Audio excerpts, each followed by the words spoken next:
Kita tentunya sangat prihatin dengan semakin maraknya kasus kekerasan. Namun di tengah keprihatinan ini setidaknya ada secerca harapan karena semakin banyak pula masyarakat yang berani untuk melaporkan kasus kekerasan yang dialaminya. Namun penegakan hukum belum berjalan dengan maksimal walau sebenarnya sudah ada Undang-Undang TPKS yang menjadi payung hukumnya. Meski sudah diundangkan sejak 9 Mei 2022, itu artinya sudah 1 tahun berjalan, namun penegakan UU TPKS masih terbilang cukup lemah. Belum rampungnya peraturan turunan menjadi salah satu dalih belum maksimalnya penerapan UU TPKS ini di lapangan. Lalu sudah sejauh mana perumusan aturan turunan ini? Kita akan berbincang langsung dengan Deputi Bidang Perlindungan Khusus Anak Kementerian P3A Bapak Nahar dan anggota Komisi 8 DPR RI Ibu Diah Pitaloka. Selamat malam Bapak Nahar dan Ibu Diah. Selamat malam. Pak Nahar, ada 7 setelah melalui simplifikasi, setidaknya ini ada 7 aturan, 5 aturan yang diatur oleh Kemen P3A dan juga 2 aturan yang diatur oleh Kemenkumham. Dari 7 aturan ini bagaimana perkembangannya? Sudah sejauh apa Pak perumusannya? Iya, saat ini semua peraturan pelaksana yang dimandatkan melalui 10 pasal dalam Undang-Undang 12 tahun 2022 dalam proses pembahasan tim panitia antar kementerian lembaga. Dan sebagian besar dari 7 itu sudah sampai tahap pembahasan selesai. Hanya ada beberapa catatan yang kita harapkan pada bulan Juni kita harapkan seluruh proses selesai dan sesuai dengan mandat Kepres 25 dan 26 tahun 2022 tentang program penyusunan PP dan RPPres, kita harapkan bisa diproses lebih lanjut melalui tahapan harmonisasi dan review di Kemenhukam dan Setnek. Demikian. Bapak, kendalanya sebenarnya apa hingga saat ini aturan ini belum benar-benar selesai? Karena jika saya mengutip pernyataan dari Bu Ratna bahwa penyusunan aturan turunan ini penuh dengan dinamika. Dinamikanya seperti apa saja dan kendalanya apa sebenarnya belum selesai juga dirumuskan? Ya, penyusunan peraturan perundang-undangan tentu ada dasarnya gitu ya. Ada bahkan undang-undang yang perubahan undang-undang tentang penyusunan perundang-undangan juga ada dan itu jadi acuan. Di mana acuannya? Bahwa di 2022 sesungguhnya langkah pemerintah untuk mempercepat itu sudah dilakukan dengan menggunakan mekanisme izin prakarsa. Nah, izin prakarsa ini kita harapkan bisa lebih cepat gitu ya. Namun karena harus menyesuaikan dengan beberapa pertimbangan, lalu kemudian untuk lebih efisien dan efektif dalam pelaksanaannya, karena ini berkaitan antara satu aturan dengan yang lain, sehingga kemudian dimandatkan untuk diselesaikan selama tahun 2023, yaitu dasarnya dengan Kepres 25 dan Kepres 26 tahun 2022 itu. Bu Diah, tanggapannya Bu Diah dari Pak Nahar, dari pemerintah ini menyatakan sebenarnya langkah untuk percepatan ini sudah dimulai sejak tahun 2022 atau tahun lalu. Tanggapannya mengenai hal tersebut Bu Diah? Biasanya pembuatan peraturan tuh jangka waktunya 2 tahun kalau nggak salah sampai 2014 ya Pak Nahar ya. Dan kalau kita cek prosesnya ini sudah sampai koordinasi antar kementerian.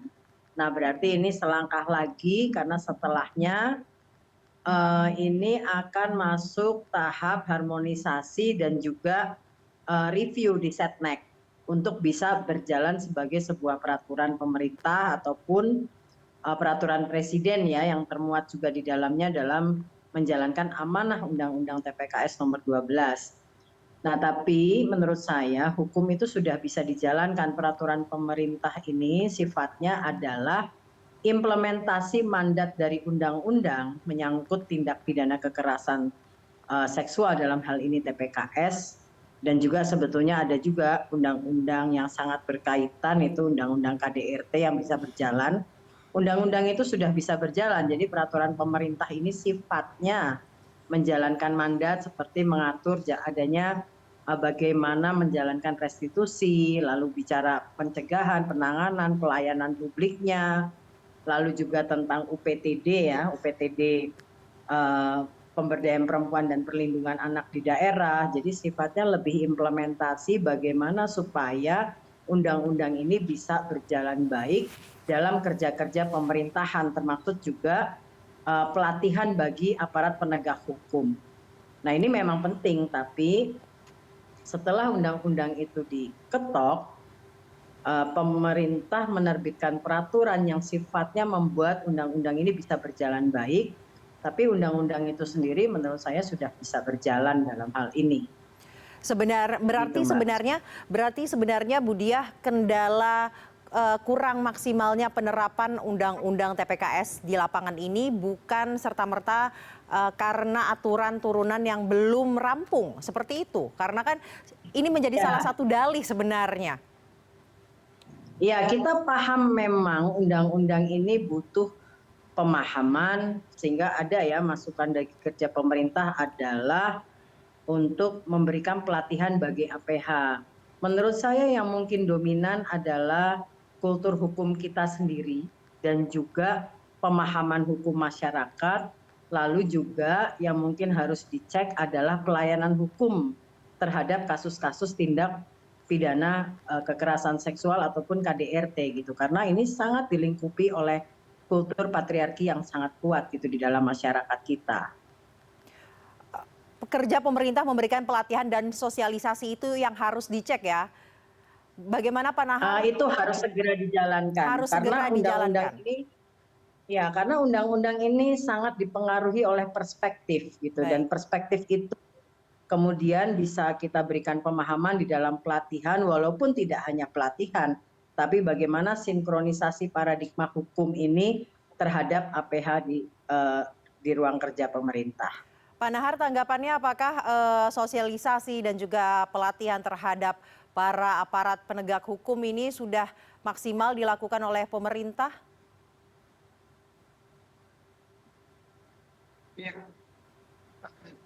itu aturan dibuat untuk dilaksanakan gitu ya. Lalu kemudian bagaimana kualitas penegakan hukum, tentu banyak aspek juga yang perlu disempurnakan. Undang-Undang 12 tahun 2022 kita harapkan bisa memastikan bahwa proses penegakan hukum dan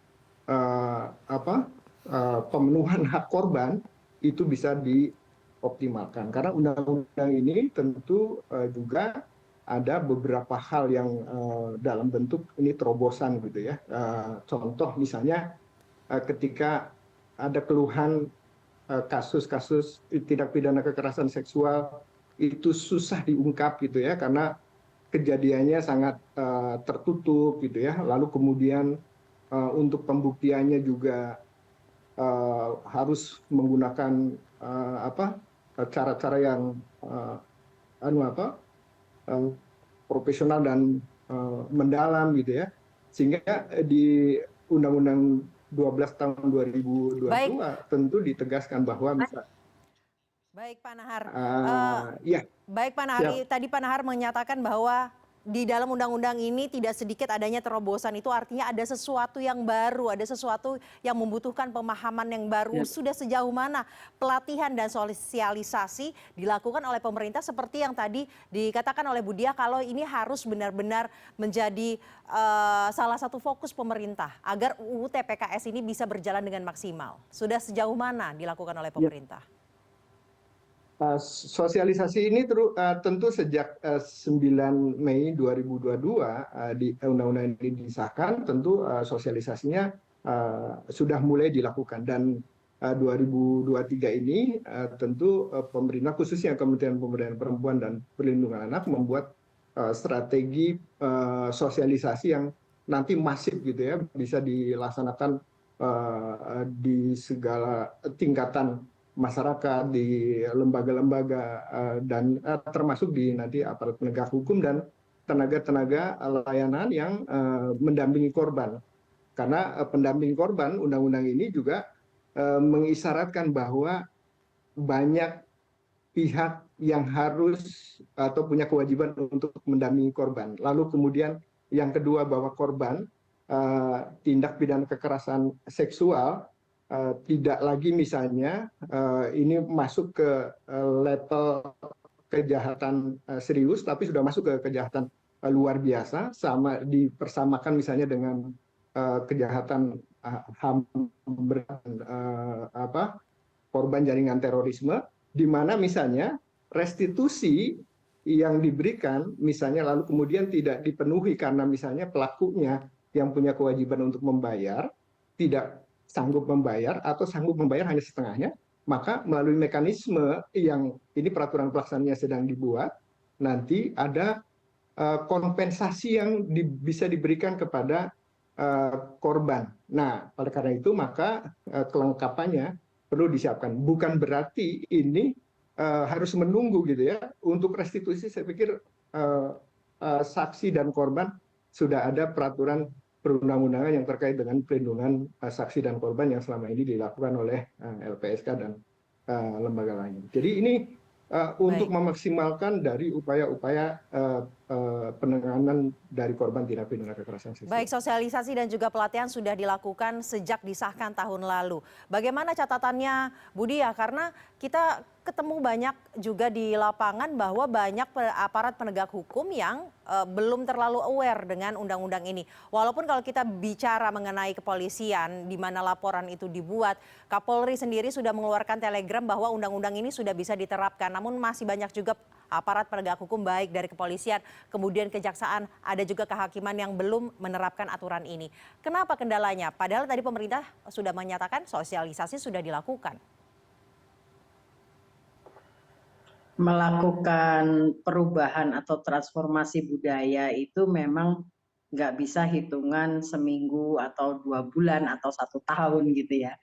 Ini kan pendekatannya sangat sosiologis, kita tahu gitu, ini tidak mudah. Tapi ada satu tren baru dari undang-undang ini adalah meningkatnya pelaporan kasus kekerasan seksual ataupun KDRT.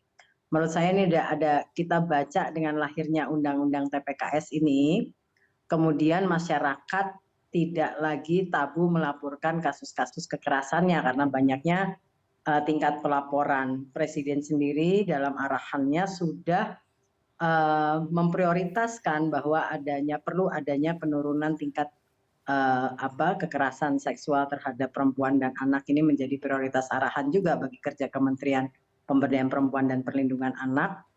Dan ini memang butuh waktu kita paham, tapi proses pemahaman ini menurut saya tidak hanya cukup dibangun oleh pelatihan, tapi juga mungkin kepemimpinan di kelembagaan bisa membangun paradigma baru yang dibawa oleh undang-undang ini.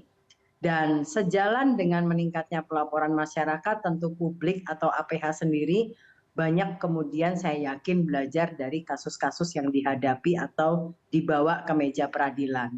Dan hukum menjadi penting dalam pemahaman membawa kasus-kasus ini karena ya kita tetap bicara tindak pidana, itu kita bicara memprioritaskan meja hukum dalam mengadili perkara-perkara yang menyangkut kekerasan seksual gitu. Dan ini penting sekali kita mengedepankan hukum, dan hukum itu bisa membangun paradigma sekaligus perubahan sosial. Ini yang kita harapkan dan kita paham ini bukan kerja 1 minggu ataupun 1 tahun, tapi ini kerja transformatif.